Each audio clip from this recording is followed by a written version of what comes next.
You are looking at Julian's pronunciation guide, where we look at how to pronounce better some of the most mispronounced words in the world, like this other curious word. But how do you say what you're looking for today? Let's learn once and for all how to pronounce these names correctly.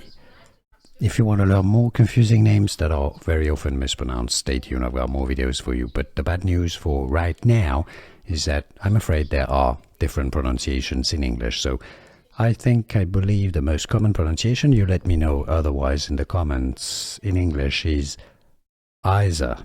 Isa. It stands for Isabella. Now, Isabel, also Isabel. Therefore, in Spanish, for example, it's pronounced Isa. And I know some people in English pronounce it this way as well, Isa or Isa. Isa, probably from Isabella.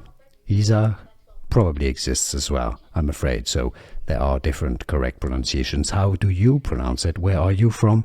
Let us know in the comments so we can all learn from you, and I'll see you soon.